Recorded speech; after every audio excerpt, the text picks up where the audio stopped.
In today's video, I'm going to teach you how to fix birthdays not appearing correctly on Google Calendar. Start by opening your browser and going to Google Calendar. Once the calendar loads, look at the left sidebar. Find the section labeled My Calendars, then look through that list for birthdays. Pay attention to the small checkbox beside birthdays. If that checkbox is empty, click it once to turn the birthdays calendar back on.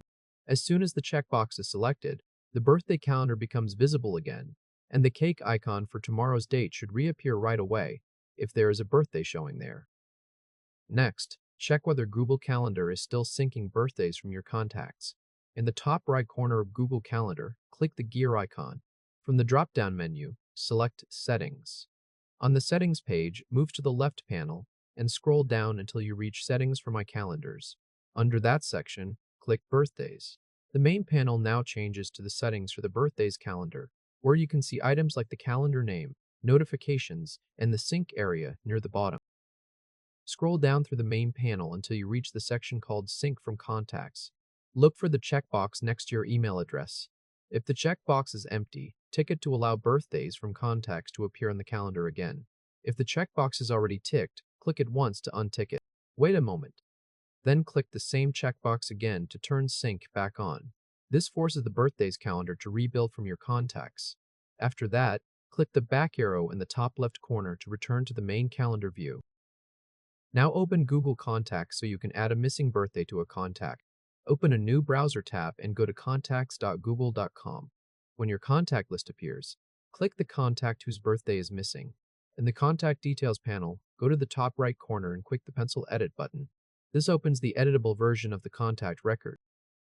Scroll down inside the contact editor until you find the link labeled Show More Fields. Click Show More Fields to reveal the additional contact details that are not shown by default. Continue scrolling until you reach the birthday field. In that birthday field, type today's date, or use the date picker to choose today's date.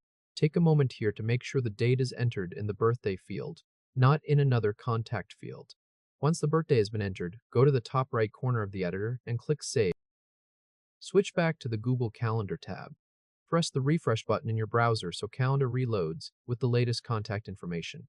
When the page finishes refreshing, look at today's date on the calendar grid.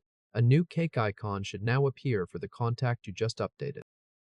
If there is an incorrect birthday event on the calendar, click the event that has the wrong date or appears as a duplicate. A small event pop-up opens in the center of the screen. In the top row of icons inside that pop-up, click the trash can delete icon. The event disappears from the calendar immediately, and for a single event you own, there is no confirmation dialog. If this helped, hit like and subscribe for more quick tutorials. At this point, the birthdays calendar is set up correctly. Today's date shows a cake icon for every contact that has a birthday today. The birthdays checkbox under My Calendars is selected. The Sync from Contacts option is enabled for your email address. Any missing birthday that you added through Google Contacts now appears after refreshing Google Calendar, and the incorrect event has been removed from today's calendar grid.